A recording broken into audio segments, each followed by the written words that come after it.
Hey guys, before the episode starts, I wanted to put an announcement on here because I literally just found out the moment I stopped recording the episode. So I just found out Matthew Perry, the actor who plays Chandler Bing from Friends, passed away from an accidental drowning. And me, I watch Friends literally. Cosmo, my friend, she loves watching that show. I literally have that on, you know, while I'm at work and whatnot. And, she enjoys it. And when I found out about it, it's kind of sad because again, it's playing in the background as we speak. And it's just it's very heartbreaking to hear. And I mean, this goes by again so many other actors who have passed away, but I feel like, the impact that this show has led to so many people, it's a lot. So for not only me to find out, or myself, but for others, it's gonna go crazy on social media. So I guess we'll just go ahead and dedicate this episode to the late Matthew Perry, and thank you for all the laughs you have gave us, not just on Friends, but overall throughout his career. It was a great run.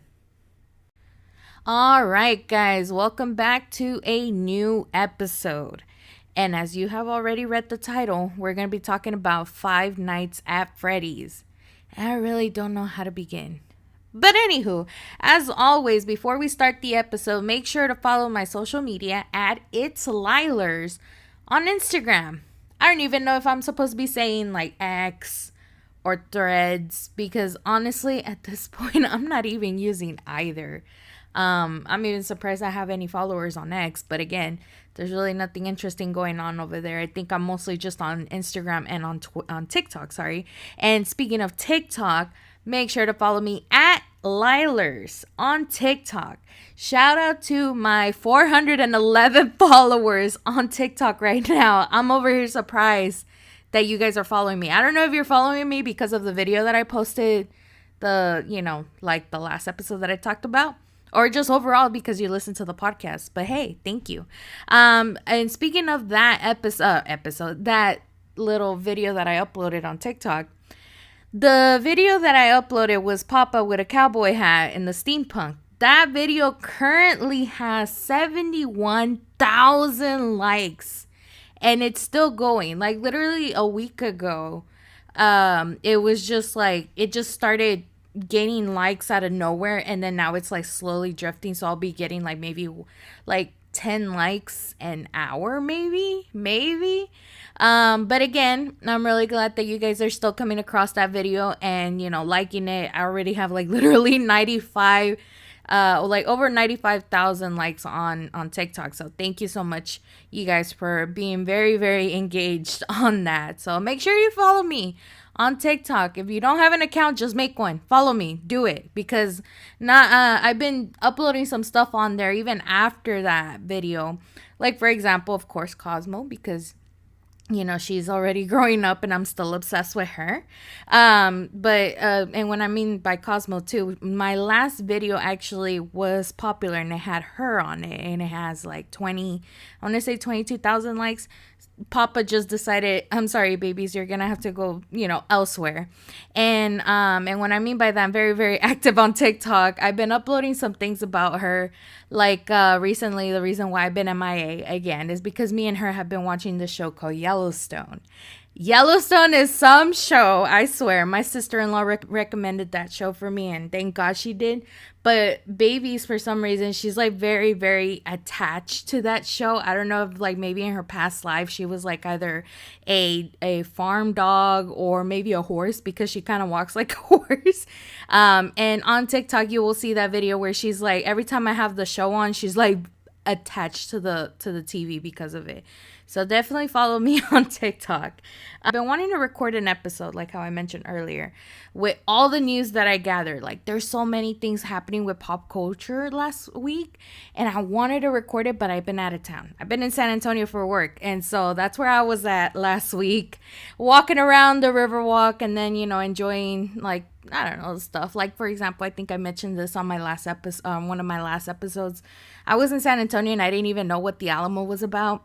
I got a big Texas history, and I live in Texas, and I didn't know anything about it. So now I understand why people say, remember the Alamo. At this point, if you're Hispanic like me, forget it. Forget about it. But anywho, besides that, let's go ahead and start the show. And I'm hoping one day I get an intro, hopefully.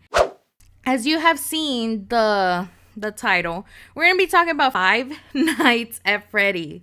And it has been released both in the movie theaters and on Peacock, which is the one that I actually got to see. No one that I know wanted to watch Five Nights at Freddy. I can understand. I think I'm like everybody that I know. I'm probably the only fanatic of that whole franchise. So, and because of that, I will give you a background story of it. If you guys don't know what Five Nights at Freddy is basically, it started off as a mobile game, I think. Or also in the computer. So it's just like a generic horror game where, you take the role as a security guard. And in there, you're basically responsible to making sure that, you're keeping an eye on the animatronics, making sure that they are where they're supposed to be. However, because they are glitchy, most of the cases they will try to chase after you and, stuff you into one of the other animatronics that they have, and then in there, of course, the longer you play the game, you start realizing there's a story behind the whole game, or the way how it is, the whole franchise story it is. And so you're basically, your goal is to survive for 5 nights, and after that, you get this lame ass paycheck and you defeat the game. But again, you're more than welcome to go back into the game and try to either do, I think it's like nights, or you know what, I would just leave that there for those that actually are interested in the game. Definitely play the game, and then you'll realize, wait a second, I'm not done. But that game became so popular, and I don't think it was just because of the adrenaline rush that you get from, playing it, but behind the story, like how I mentioned, the plot itself becomes very, very disturbing within the game. The more you play it, the more you learn about it, and then after that, you actually go online and start to, research on it. Then you're like, wait a second, this is actually pretty good. You can actually make a movie, ooh. And by that saying, Five Nights at Freddy's decided to expand into I don't even know how many games are there. Last time I checked, I think there were like more than 11. And I will try my best to announce them. But of course, we have Five Nights at Freddy's 1 through 4. Then after that, we had Sister Location. And then after that, I have no idea what happened. But we had other games like Five Nights at Freddy's Help Wanted. The most recent game that we had was Security Breach. But I think my favorite one was Five Nights at Freddy's Pizzeria Simulator. Which that one you can actually do it for fun, or if you actually want to just actually play the Five Nights game, you can do that. And then for those that actually want to challenge, you can actually play Ultimate Custom Night, and in there's like a variety of so many characters that you can try to put in and try to see if you can survive at least one night with all, I think it was like 50 characters total, but then there's a level that you can adjust to, and the maximum is 30. And I think I've seen a video of one person actually managed to beat it, and it was not Markiplier. And that's where I'm getting to after that. The only reason why I'm big on Five Nights at Freddy's, it was because like I wouldn't dare to play the game. I don't do horror games. Well, I mean, I do a few, but when it comes to like that, I'm like, oh no, I'd rather just play like what is it, there's so many games I can't even pronounce, like Day by Daylight is one of them, and I think I can't remember the other ones, but like multiplayer horror games I can actually play.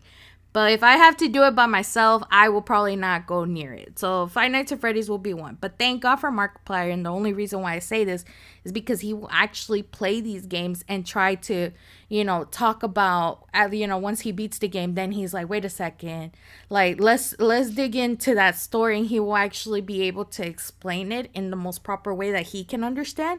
And we're probably understanding it the same way. So I'm really glad about that, because that's stuff that I will watch, like, during my YouTube days. And what I mean by that, it's like there was times where I would just only watch YouTube videos, and Markiplier was one of them. Unfortunately, a lot of people were wanting that he would actually show up in this movie, and I will let you know now, whether if it's spoiler free or spoiler versions, however you want, he is not in this movie because I believe he did make the announcement that there was a scheduling conflict, and he wasn't able to show up in the movie. So, but it would have been great.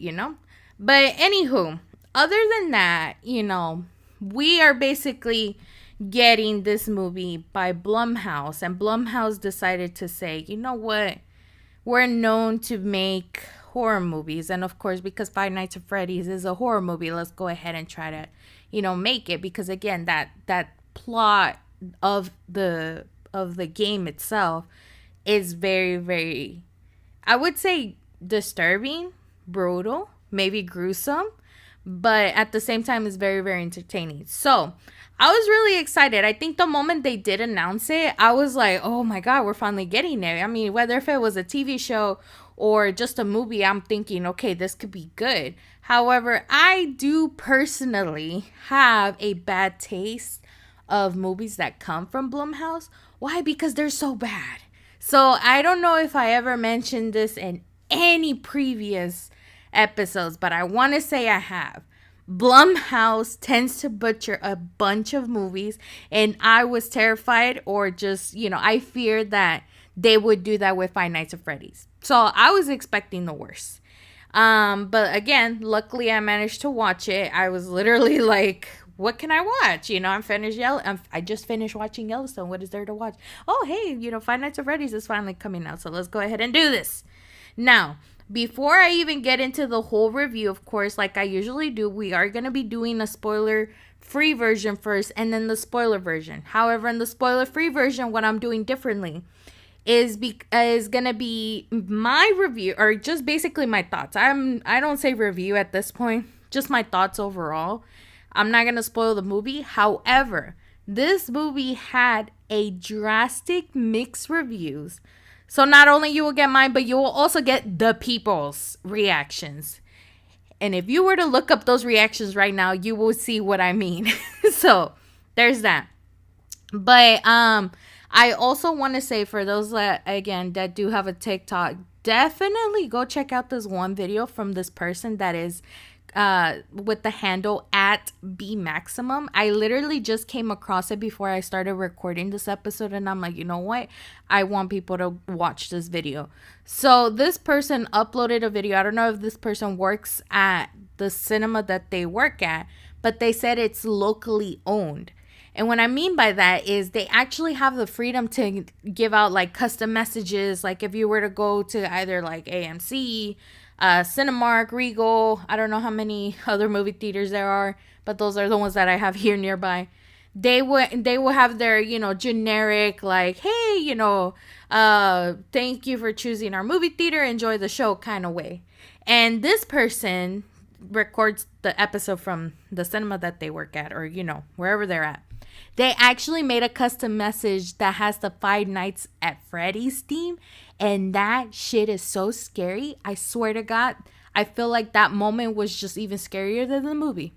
So anywho, go watch that video again. Again, it is at @BMaximum. I swear if you watch it, you're going to be like freaking out, but also at the same time, you're probably going to be begging to go to that movie theater, because just watching the video, you're like, hold up, So anywho, let's go ahead and get started with the spoiler-free version. And as always, I start with the Rotten Tomatoes and the audience score. Remember how I mentioned the drastic reviews, or it's the drastically mixed reviews that they had. As of today, Five Nights at Freddy's has a 26 rotten, or at this point, spoiled tomatoes, 26%, and a 90. And that's right. You heard it right. 90% of the audience score. Now, my personal thoughts of this movie may not please Five Nights at Freddy's fans. At this point, I don't even want to say Five Nights at Freddy's because it's a mouthful. I would just say FNAF. It's basically the acronym, and it's easier to pronounce. But again, I will be giving two different reviews. Mine, of course. But I will say this too. I did see that there was a comment on TikTok that the creator of the franchise, overall, his name is Scott Cotton. Cotton. He did say that this movie takes place in a different universe of FNAF and it does not compare it to the game. So whatever you do not expect everything that you have dealt with the game, if you have, to see it here in the movie. Now, for me personally, I'm over here like, okay, I understand. But that does not explain the acting and the scenes, stuff like that. And that's where I'm going across with that, just by basically the things that happen in this movie were just something else. But I will say this, do not get me wrong. I love PETA in Hunger Games, but it's not just Josh Hutcherson who I hated. There is other actors in there who also carried the movie, and when I mean by carried, I mean literally carried this movie. And who I'm talking about is Matthew fucking Lielers. I swear, he totally carried the movie. Forget Shaggy from Scooby-Doo. Forget Stuart from Scream. This man literally gave us a whole image of his acting that I wish we had more. I never seen this version of Matthew Lielers before, and I swear to God, I didn't say zoinks. I said, what the fuck, So Matthew Lielers, like, I feel like with him, I cannot critique badly. And so, same thing with Josh Hutcherson. I just want to say Josh at this point. They did an amazing job. I feel like for me, though, the part that I hated the most was the actress Elizabeth Lail's character. She played Vanessa. And for those that are familiar with the game, we have seen her in... Or actually, you know what? We'll leave that in the spoiler version. But when I saw her character, I mean, I already knew who she was. And I'm over here like, okay. But as a communications major over here, literally freshly graduated in a way, she really gave me a headache. And the reason why is because, like, I don't know. Maybe because whenever she says things like, oh, I try to explain it, stuff like that. When she's like saying that she's communicating, it didn't work. It really didn't. And I don't want to like spoil the plot. I don't want to say anything, but there's parts where if you ask a question, you have the right to get the answer. Well, this person just avoids that. And I'm over here like, hello, I'm like, do you not listen? But and then there was parts of her where, there's supposed to be emotions on there, and I feel like I just got a straight up poker face. I don't know if it was the actress or just the way that how they want to personate the character Vanessa in the movie. I do not know, but whatever it was, I was just not a fan for it. No matter how many times she will show up in the movie, I would just be like, okay, this is not good. And other than, her, I also want to talk about Piper Rubio's character, who she plays Abby. It was okay, however, on the parts where you're supposed to be screaming for your life, I just didn't get that. And I've seen so many horror movies, even the ones that, are the recent ones that are still bad, at least the acting, you still get that vibe. I think the most recent movie right now that we have that's a horror is the Exorcism one, which I haven't seen.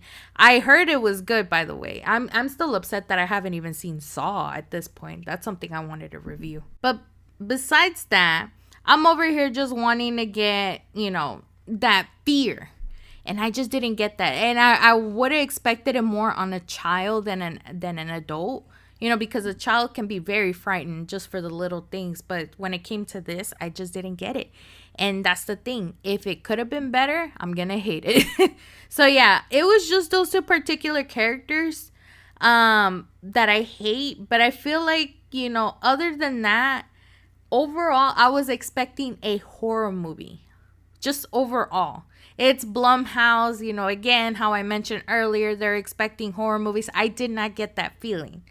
And, again, and I really don't want to say this, but the game itself, the FNAF game itself was much more scarier than this movie. Like, I was on parts where I'm just like questioning. I'm either laughing or just questioning the scenes, you know? And I don't even know if the creator of FNAF was, you know, had any say of it, because I did see that, you know, I think the writer or the producer was Jason or James Blumhouse, you know, I guess the guy that owns the production, whatever. But I only see, the only credit I did see with Scott Cotton's name was, you know, created by, like, or basically story originated by Scott and all of that. So I'm over here like, I don't know. But besides that, I'm over here like, okay, it's Blumhouse. At the end of the day, it's fucking Blumhouse. If, let's say, you know, in a whole different universe that, you know, or a whole different multiverse that's not us, if the A24 productions, if you guys do not know, they make even more by far disturbing movies. If they were the ones that would have taken over, this movie could have been great. Movie could have been awesome. At this point, I'm over here like, okay, whatever. It is what it is. We got Blumhouse. I should have known better. But yeah, if you have not heard anything about A24 movies, you should definitely watch it. I think the most recent one was, I can't remember. It's the one with the hand. I don't know if it's called Talk to Me or something. Talk to Me. But those movies are very, very disturbing. I think Hereditary is from A24. That shit was no, ma'am. I think that's one of the movies I do not like. And so, anywho, let's go ahead and keep it moving forward. So those are my opinions. Just thinking about just hating the movie, kind of. You know, again, there were a few things that I really liked. However, remember how I mentioned that I'm also going to be talking about the people's commentaries? I did gather a few, you know, both on TikTok and the audience score that I've seen on the Rotten Tomatoes. And some of it kind of shocked me because they were very positive. And that's what I mean. A 90% is so crazy, only for Rotten Tomatoes to give it a 24. Like, I'm trying to figure out, like, you know, because from what I've seen, I can agree with Rotten Tomatoes. I don't understand with, you know, the people's. But from what I gather, mostly all the comments that I've seen is, quote, this movie is for the fans, unquote, or, quote, fun and entertaining. So for me, it's like, you know, a lot of these people that love this movie probably want the pizzeria to exist. Like the Freddy Fazbear's Pizzeria, that, you know, the location of where this whole event shows up. I mean, if you think about it, we have Chuck E. Cheese, but I guess that's not good enough for y'all. But still, overall, I want to say this movie is definitely kid friendly. For those that are also planning to watch this movie, whether if it's on Peacock, on movie theaters, if you want to know if there's an end credit, I will say there's a mid credit, and then also a very eerie yet strange message, which I personally loved. I feel like with that, but though, and I think some other people can agree, there probably could have been some more opportunities, especially for the end credits. I mean, the eerie message was okay. It could have been better still. But other than that, I will say, I hated the movie. Will I watch it again? Maybe, just for the laughs, or maybe just because I want to see Matthew Lillard again, because wow. But other than that, I will say I agree with the Rotten Tomato score. It was bad. And again, I feel like the acting, some of the scenes, maybe the plot itself, I could have made it a little, like I could have adjusted it a little bit better. And that's what I'm going to be talking about in the spoiler version. So if you're not planning to watch the movie and you want to know what happens, stay tuned.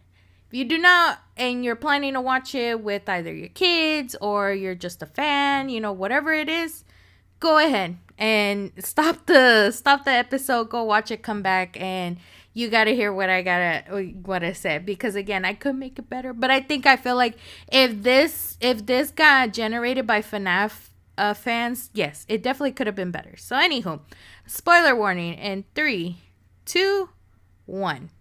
The spoiler version of this episode, I'm just going to be talking about the things that I hated about the movie and maybe some of the Easter eggs. I'm not going to name all of them because it's a lot, honestly. So we'll go ahead with the first part. in the beginning, well, not in the beginning, sort of, but just basically the first credits introducing the movie and whatnot, I will say the song was a little bit like, okay, this is good. I was like, maybe it's not gonna be so bad after all. I loved it. And then at the end, it was horrible. It was very, very cringe, if you ask me. So, besides that, I want to address the elephant in the room of this whole movie. I mean, there was a lot of them, but I think one in particular for me is William Afton. For who all of us like the FNAF fans know, he is basically the purple guy. However, I don't remember seeing anything purple about him throughout the movie now that I think about it. But anywho, William Afton kidnaps Mike's little brother, Garrett. And it wasn't even in the pizzeria. And I have a problem with that. And the only reason why I say that it is because it doesn't make any sense. And again, I understand people are like, no, now you're comparing it to the game, this, and that. Okay, well, how in the fuck did William Afton decided to kidnap a little kid in the middle of a forest? Because that's from what we've been seeing in the movie, where Mike's having he's trying to relive a dream over and over again, and the setting is always the same. It's in a forest. How in the hell did William Afton got in over there and decided to kidnap Gary, his little brother, So, I mean, it doesn't make any sense. Another theory is that the reason why William Afton kidnapped Garrett was probably because he wanted to hurt the dad, because I think on one of the clips where you see they're building the animatronics, apparently the person that's building it looked like Mike's and Garrett's and Abby's dad, building it. So maybe William wanted to get after him, I guess. At the end of the day, that's a theory. I don't know if it has been confirmed. So, and this is another thing, I think I want to talk about William Afton just for one more minute. So my thing is that we all assume, obviously, when we saw the trailer that, Matthew Lielers was going to be playing William Afton. However, when we saw the trailer, he had a whole different name, and that's what we got in the movie. When, he's over there trying to recruit Mike to work in the night shifts, his little thing on the desk, his nameplate literally says Steve Raglan or something like that. And I want to say somebody else had a theory for it, but I can't put my finger on it because I forgot. So, but I'm over here like, well, how come you have a whole different alias here, and then all of a sudden in this movie, his name is William Afton now. And he's not a career counselor, but yeah, he's over there lurking in the pizzeria apparently. Or maybe when the fifth night was finally there, Who knows? I mean, you could already tell right then and there when you got to see Steve or William say the name or say Mike's last name. Then he realized, oh my God, I think I know you. So there's that link probably, because if you're assuming the kid that he kidnapped, he kidnapped Garrett, he wouldn't have known that Garrett's last name was Smith. Again, the theory with the dad, maybe the dad's name was Smith. And now that I mentioned the name Smith, so Mike Smith is actually played by Josh Hutcherson, the main character. The name actually references the name that appears on the check that you get when you beat the first 5 Nights at Freddy's. Once you beat the whole game, like the 5 nights, you get this check. It has that name and you get a really low pay. So there's that. Now back to Garrett. I did had another theory, or just everybody overall has another theory, because throughout this movie, obviously we're familiar with the 4 popular animatronics, which is Freddy, Bonnie, Chica, and Foxy. And we're over here thinking, well, I mean, there's a marionette.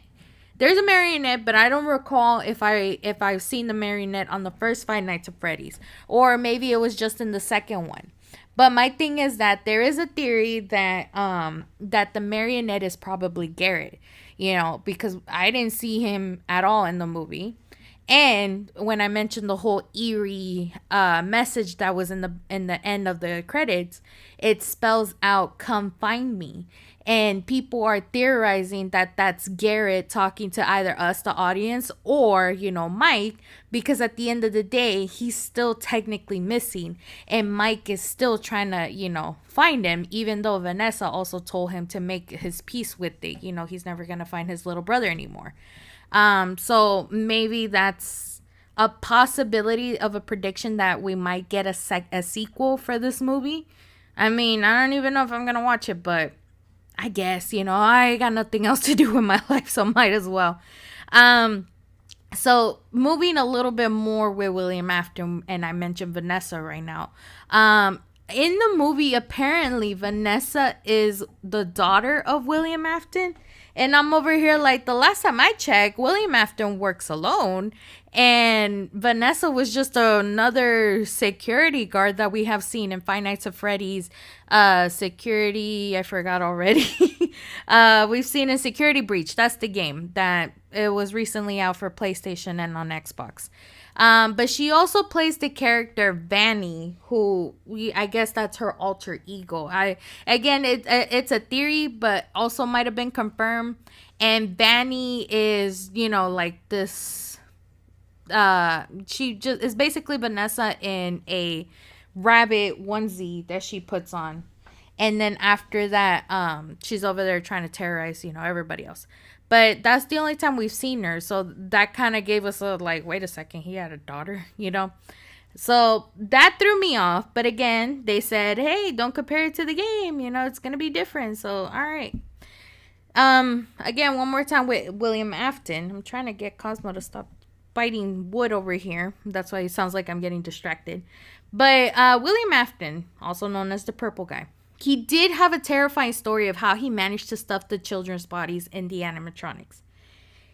But we didn't get to see that. That's what pissed me off. We didn't get to see shit like that. And I feel like that could have made the movie better. Because it was a gruesome detail. Apparently, from what Vanessa said, is that, the missing children, they couldn't been found or find. They couldn't find the missing children because at the end of the day, William was so intelligent enough to actually stuff the bodies into the animatronics itself. And I'm over here like, we don't get a visual. See, that could have made it even more terrifying, But, And then the other iconic quote that we got from, William, that Matthew Lielers brings to life was the "I always come back." And that's basically the chef's kiss and the honor quote that we have heard in Sister Location, Pizzeria Simulator, and Ultimate Custom Night that we hear whenever the player gets defeated by Springtrap itself. And now that I think about it, a lot of people kept calling the Springtrap suit like the Golden Bonnie suit, and I'm over here like, guys, did y'all forget who Springtrap is? But my thing is that, though, I will say this, just a little side commentary. That part where, Matthew Lielers or, William Afton says, I always come back. I feel like that could have been a little bit much better, only because, and when he says the quote, he's already getting killed. William Afton is getting killed inside the quote Golden Bonnie, or the Springtrap outfit, where all the spring locks are actually going into his actual organs and whatnot, that was brutal, which I loved. But then William Afton puts the Bonnie head in. And he says the quote, I always come back, and then puts the thingy on. I was like, I mean, you could have made it better. You could have just copied the same thing that we had on Five Nights at Freddy 3, where, all the ghost kids just decide to scare or haunt William Afton into the Springtrap costume. And he's already in there with the puppet, with the mask itself, and he's over there laughing. But because of the humidity and all of that, the spring locks decided to malfunction, and that's when, it crushed William Afton in there, and, So, see, and that was brutal, and that was in the game. That's why I'm like, if you want brutal, you could have just, copied that. Unless as Scott specifically said, don't mimic everything that was in the game, because that's the game itself. This is a movie. Let's think of something else. I'm like, that part where he says the quote and then puts the head on, he should have had the mask on by then before he said the quote. It would have been brutal. But at the end of the day, I didn't make the movie. But anywho, I feel like I really didn't feel like Five Nights at Freddy's. There because the other thing is it's called Five Nights at Freddy's, and it didn't feel like five nights. It felt like there was more. Like I kept counting. I don't know why I did that. I was like, okay, this is day one. Day one was not at all bad because he fell asleep. Nothing happened. So I was like, okay. And then the second night, that's when Vanessa showed up. And then the third night, the fourth night, when the fifth night came in, I'm like, that's when it's starting to get a little bit iffy. And then there was a sixth night and then maybe a seventh night. And the reason why I say this is because, like, you would think, oh my God, these night scenes are going to be long. They weren't. They really weren't, because it was like a few hours. I mean, they did say that the hours are short, or what do you call it? It's low pay, but the hours are short. But my thing is that the days were even shorter. I give it like maybe 3 minutes tops, or 3 minutes minimum, and then boom, we're already in the night scene. And I'm like, this is way too quick. I'm like, I mean, yeah, you would assume, because like, you would expect if people worked overnights, like you would just sleep through the day. But there's dialogue during the day scenes, and it doesn't look like, we never see like Mike or Abby going to sleep. They're literally just up minding their own business. And all right, when do they even sleep? Because we understand Mike, he tries to sleep, in the building itself. But, we're also getting all this stuff with the animatronics, and you really don't get enough sleep. And that's where I'm leading up to with the whole animatronics. This is the other part that I hated. And it's not that I hated, it's just like, why? This was kind of unnecessary. In the game, again, you're trying to survive 5 nights. The animatronics are trying to, get you and try to stuff you into another animatronic. Here, that doesn't happen until later. But in the beginning, like, the animatronics see Abby and they're like, oh my God, we love her. They start playing with her. They're being friendly, and they're actually these really cute animatronics that you want to be friends with. But in the back of my mind, I'm over here like, but we're supposed to be afraid of them. What is going on? I'm not kidding you. This shit was so, quote, cute and adorable, because they're over there like building a fort. And then they're having fun, laughing, they're all laying down on the floor, which I thought that was cute, honestly. I mean, yeah, as much as I hated the movie, this was something else. I was like, this is kind of adorable. But for me, again, at the end of the day, I'm like, I was expecting horror. And the only horror I got from was a little bit of, William Afton's story. But also Balloon fucking Boy. Balloon Boy was the only one giving me these freaking little minor jump scares, because he just pops out of nowhere. But that was it, And then everything else, it was like, I don't know. Shit was weird. But now that I'm thinking about the plot, I also wanted to point out this another major, this could have been better. So Abby, from what we know in the movie, she is Mike's sister. But I'm over here like, where was she when Garrett got kidnapped? Because she was not in the dream. She wasn't even, like, even the mom, like Mike's mom, wasn't even showing signs of pregnancy. So I'm over here like, so what you're making me understand was the day that Garrett got kidnapped, the parents decided to, still hook up, and, oh, let's go ahead and give Mike a sister, another sibling to replace Garrett, which is kind of sad. It would have made even more sense if Abby was the daughter of Mike. Maybe because, again, we don't see mom, whatever. Because we see Mike having like trouble with sleeping, he's so obsessed on trying to find out who kidnapped his brother. Maybe that's why if he were to have a daughter, he wouldn't have a good relationship with the mom, because he's so obsessed with, finding his brother through sleeping and whatnot. And she could have just said, you know what, you take care of her, whatever, I'm out. I'm just saying, this is what it could have made better. And then and he would try to at least try to have a connection with, Abby. But again, I don't know. They decided to make this movie. I don't understand none of the plot whatsoever. Well, I mean, I understand part of the plot, but when it came to Mike and Abby, it made no sense. And at the end of the day, Blumhouse decided to do it, so I guess. One of the reference I forgot to mention was the bite of either 80. Some people say it's the bite of 87, which makes a lot of sense, but then apparently, if you correct it, it's known as the bite of 83.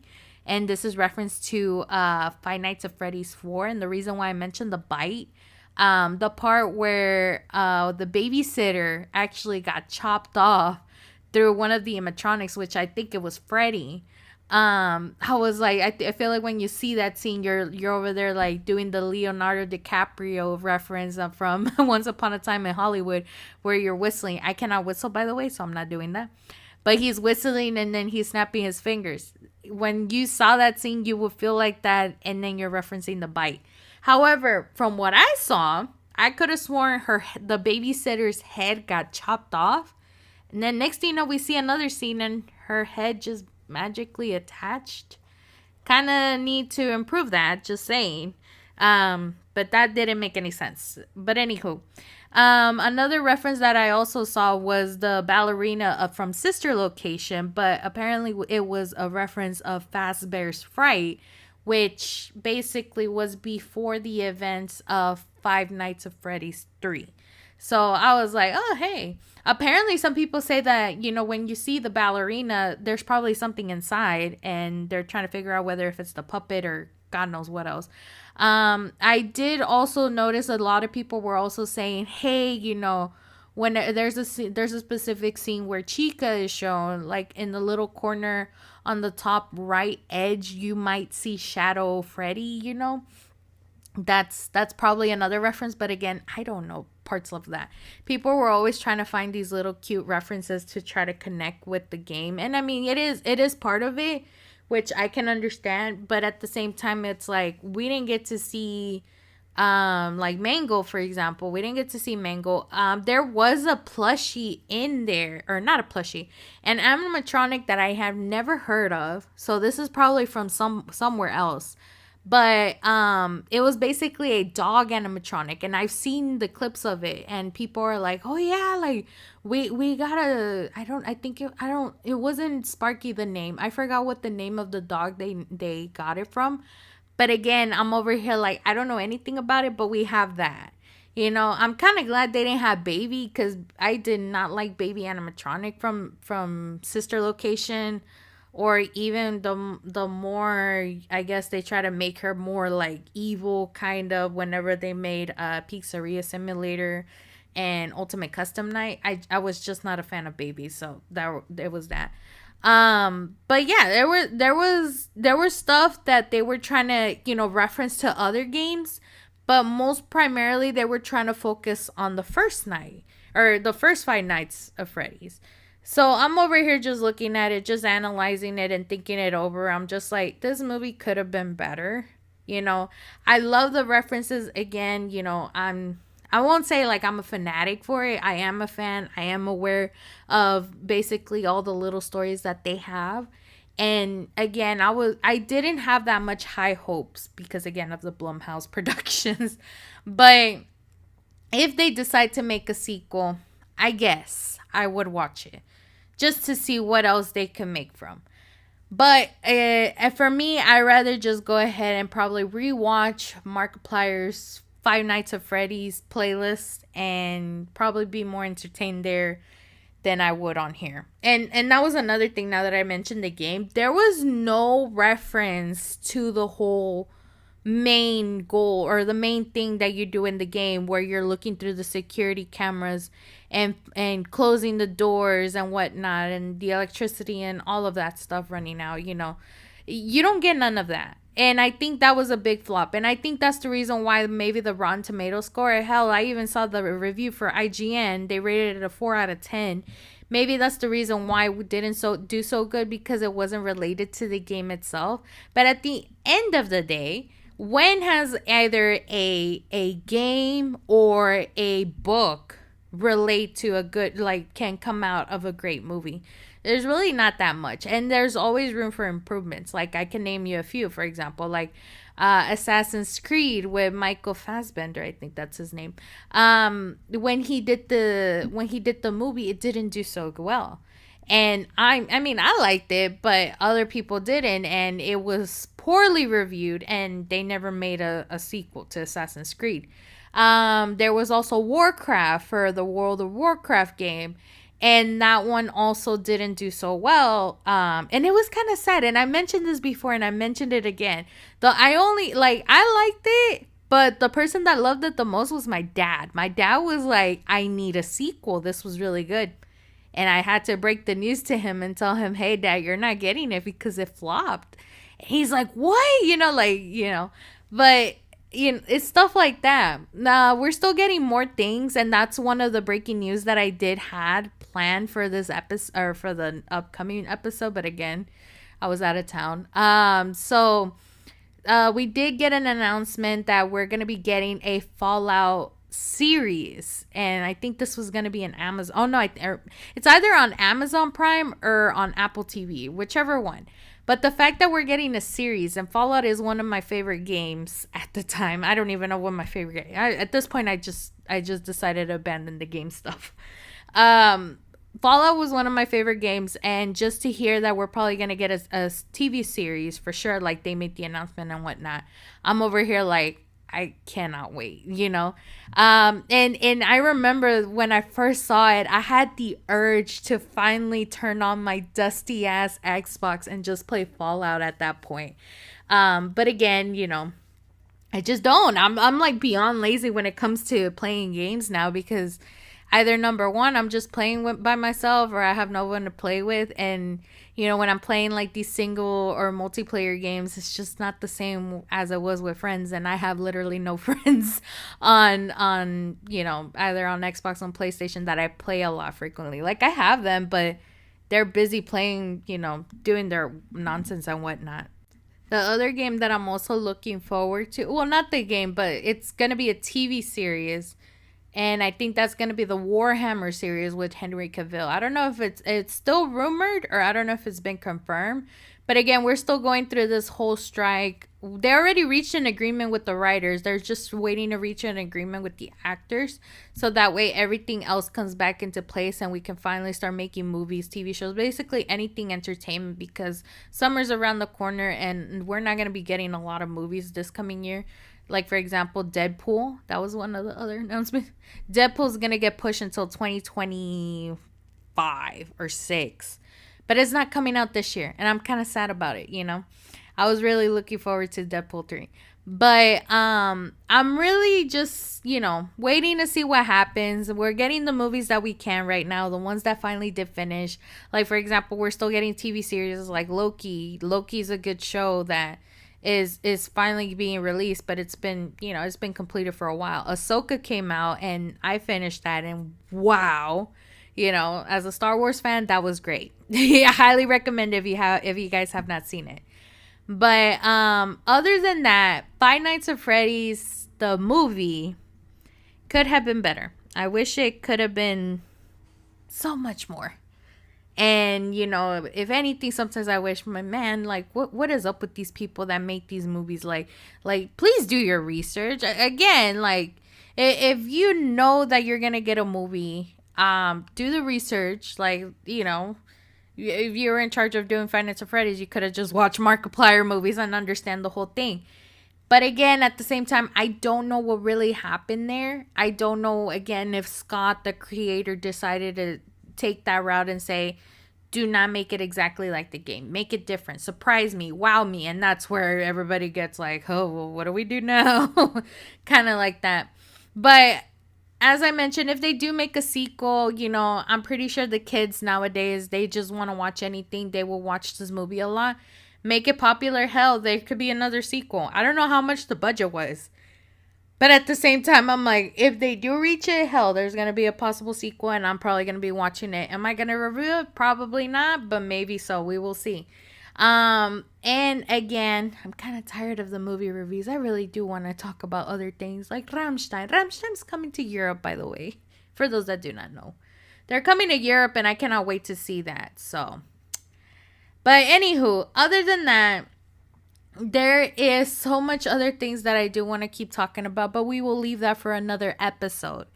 Again, I'm just going to say this one more time for reference.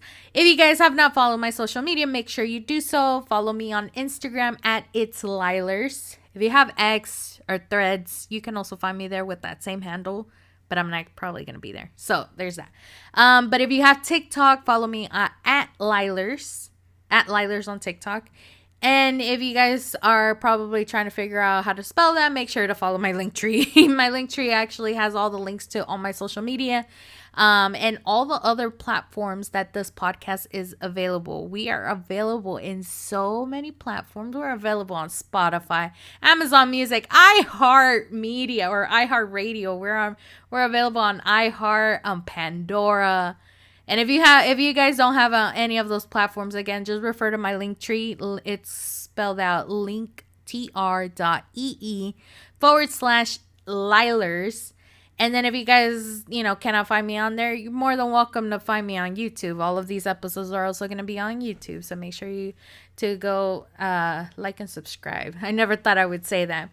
But that wraps up this episode. I had so much fun recording it. I hope you enjoyed it. And as always, I will talk to you guys. I will talk to you guys on the next episode.